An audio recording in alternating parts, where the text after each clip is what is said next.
this video we're gonna learn everything we need to know about binary relations.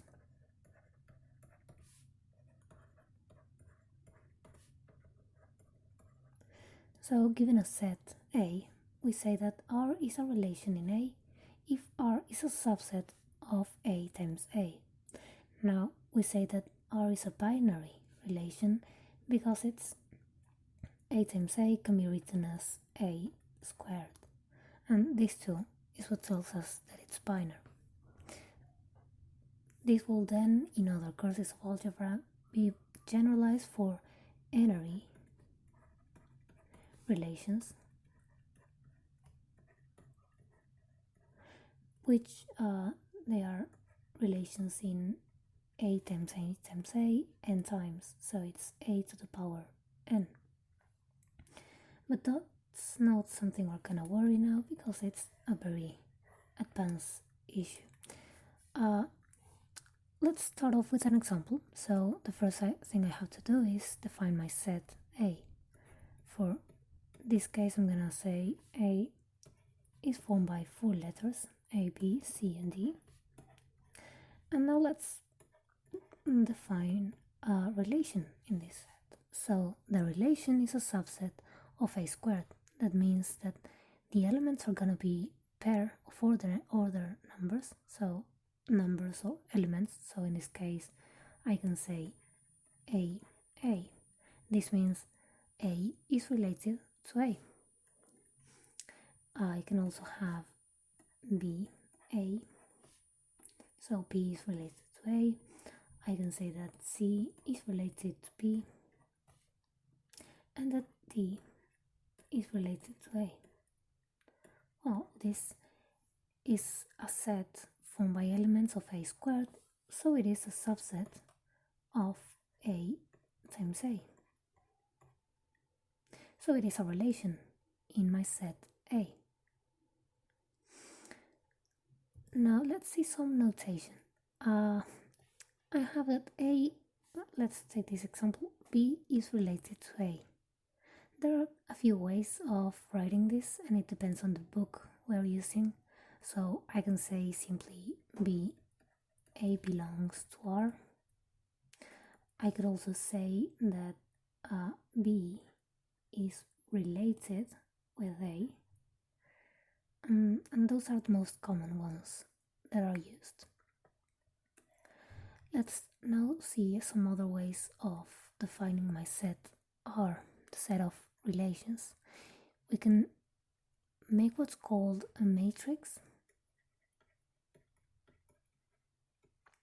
We're gonna study matrices in another course, but for now let's think of a matrix as a table, and that's all we need to know about them. In this matrix, what I'm gonna do is just make a table with the relations. So what I do is say A, B, C, and D. I have the list of all my elements, and also here A, B, C, and D. And now what I do is I'm going to put a 1 when 2 elements are related, and a 0 where they're not. The same can be done with a cross and nothing, and just leave the space empty. Again, depends on the book we're using. So for this example, I have that A is related to A. So in this square, I would add a number 1. Now B is related to A. B related to A, I add a 1 here. C is related to B, so I would have a number 1 there. And last one, D is related to A, so I'll have a number 1 in there. The rest of the table will be filled with a 0. So if someone gives me this table, I can then just do it in this other direction and use the notation I find most comfortable. Now the same thing can be done with similar to Venn diagrams we saw in the last videos. So I have my set A, and my set A, and I'm gonna make a list of the elements A, B, C, and D, and same here, A. And what I do is I'm going to draw an arrow. So A is related to A, that means that the arrow that is from here to the A. Now B is related to A, so the arrow would go like this. C is related to B. This one goes there. C is related to B, and D is related to A. Okay, so this is another way, and we can call this a Venn diagram. It's sort of different than the ones we saw for the union and the intersection, but it's sort of the same drawing, so we're just gonna call them the same way. Let's now move on to some of the properties of relations.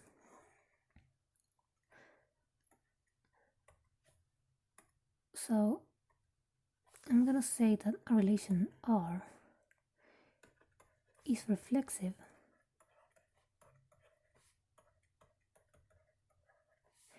if if the pair x belongs to R for every x that belongs to A.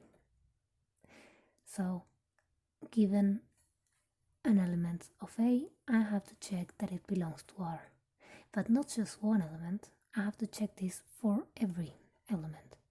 We will see this later in an example. Now, when we think of our table, and this is a very comfortable way of using our table, is we have all our elements here and here. So a relation would be reflexive if this element is related to this one. So I will have a 1 here. Also with the second one, 1, 1, and the same with every element in the diagonal. So the diagonal of my matrix, of my table, has to be formed with numbers 1s. So if they give me the table, it's very easy to know if my relation is reflexive or not. Now let's talk about the second property, and that is that R is symmetric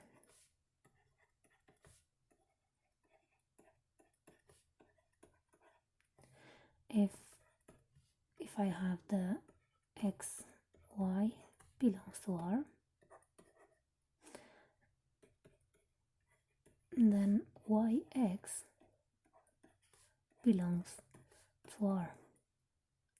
Okay, so this happens to for this one I had to check the elements of my set A. Now I look at the relation, and for every other pair I have to check that the symmetric one is also in the set. Now looking at the table, those are not straight lines at all, but doesn't matter. We have elements here and the same ones here. Now if let's say that this element is related to this one, so I would have a number 1 here. Well, but then I would have the same, the third one here and the second one here, so I would have a 1 in this position.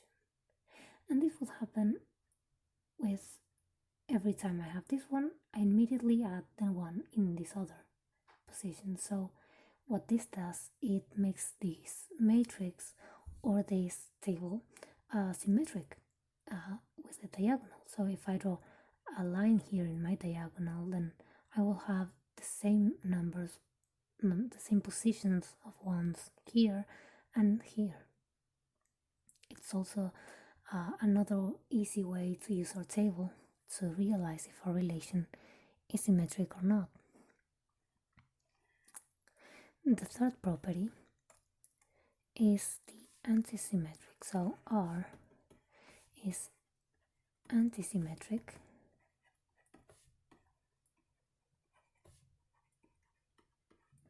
if when we have that x and y belong to R and yx belongs to R.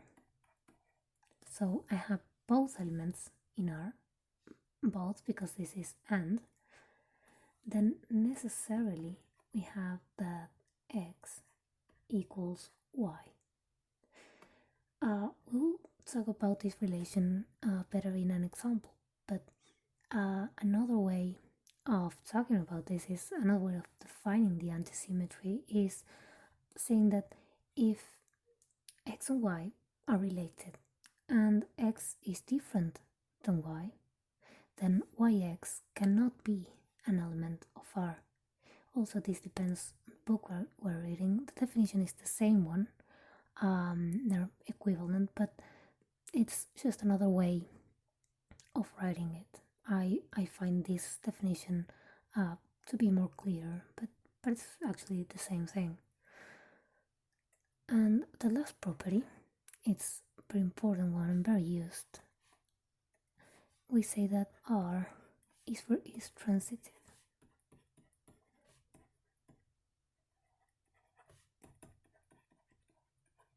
Transitive if given x, y, and z, three elements of my set A, and we have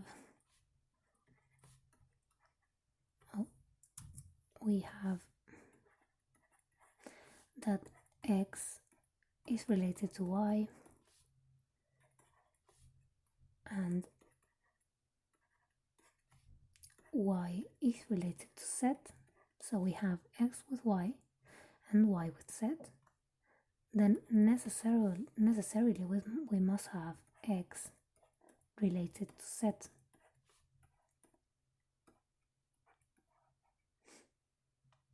Again, we will talk about transitivity in an example. So let's talk about the symmetry. Back to the example I started with, I had the set A formed by A, B, C, and D, and I'm going to define a relation R is AA, so A is related to A, B was related to A, C was related to B, sorry, not to D, and D related to A. So what I want to do is I want to test the reflexivity. So I wonder, is R reflexive? Well, let's start. The definition says, okay, take an element of A and check if it's related with itself. So the first element I see here is A. Well, for A, we have that A belongs to R. Okay, perfect, then my relation is reflexive. Well, that is wrong. And the reason for this is when we look at the definition of reflexive, it says R is reflexive if when we have x in R, if we have xx related in R for every element x of A. So I don't have to check this property for one element, I have to check it for every element. So if I check it for A and I say A belongs to R, that's it, that's wrong. I have to check it out for B. So when I check B, I say BB is not an element of R. Then R is not reflexive.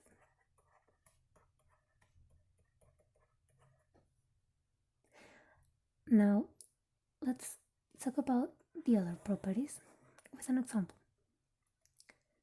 So let's take the set A.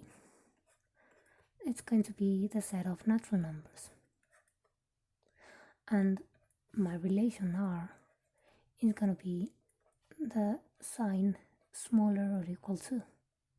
So when we talk about natural numbers, we know that, for example, 2 is smaller or equal to 3.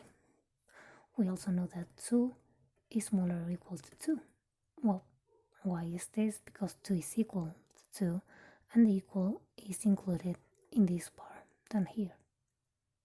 Now, let's check our properties. I'm going to take 3 elements, so I'm going to say x, y, and z. 3 elements of my set A, in this case natural numbers.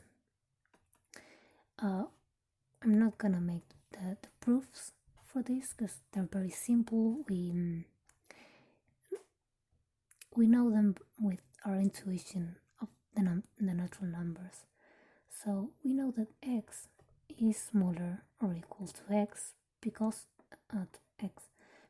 x is equal to x, the same way we had the 2. What this means is x belongs to R. And this happens for every x that belongs to the set of the natural numbers, so this is reflexive.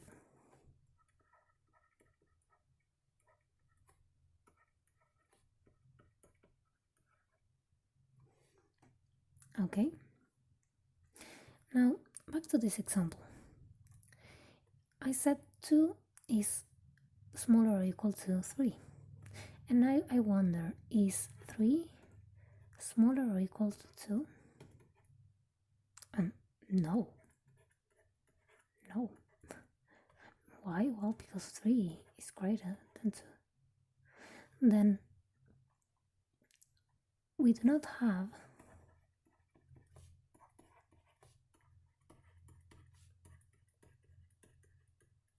the symmetry, because x smaller or equal to y does not imply y smaller or equal to x. Okay? So it is not a symmetric relation. But if we do, if we have that x smaller or equal to y and y smaller or equal to x, what does this mean? So I have x smaller or equal to y. So, for example, 2 smaller or equal to 3. But this is also true, so y is smaller or equal to x. So this is not the case. We would be in a case like this one. So 2 is smaller or equal to 2. Now 2, this one, is smaller or equal to 2. Oh, but this means that x is equal to y. So when we have this, which is x, y belongs to R, and this, which is y, x belongs to R, then we have x equals y. And if you remember the properties, then this is antisymmetry. Is antisymmetric.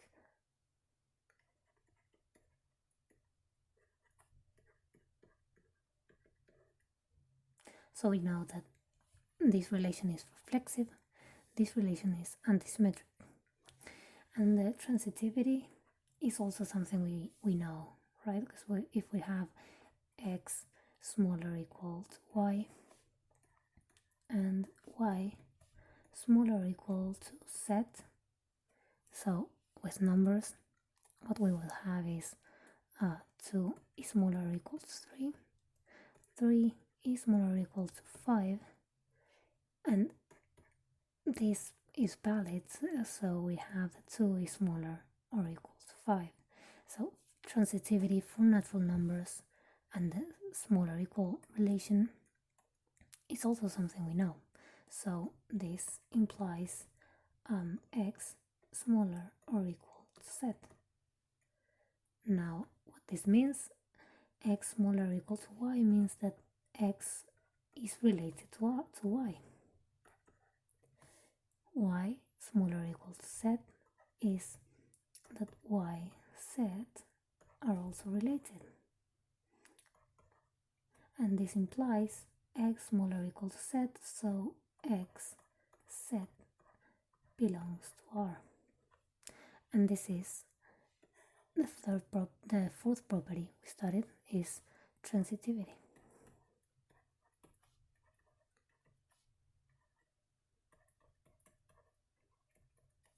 So smaller or equal is transitive. And now we're gonna define just two definitions that are short and are necessary for the following videos. First, so a definition.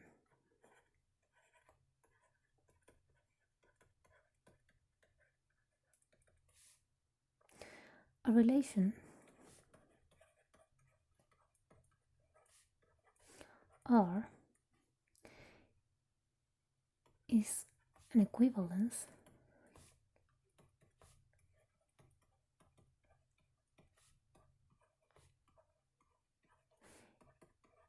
if R is reflexive, symmetric, and transitive. So if a relation has these three properties, then it's called an equivalence relation. And the other definition,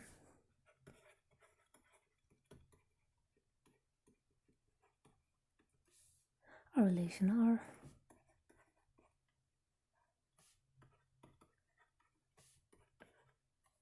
is an order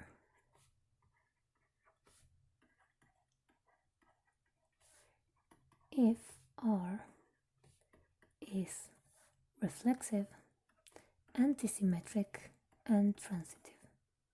So for both we have symmetric, reflexive, and transitive, and the only one that changes is the symmetric and the antisymmetric. So we know, because we use it every day, that smaller or equal to is an order, because we can take elements of natural numbers and give them an order. So 1 is smaller or equal to 2, smaller or equal to 3, and so on.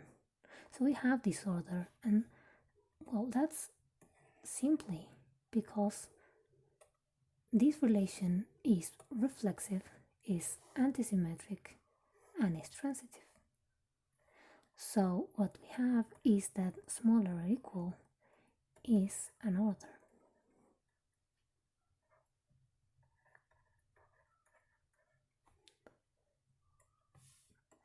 And that's something we knew because we've studied it, we've used it our whole lives, but now we know the formal definition of it.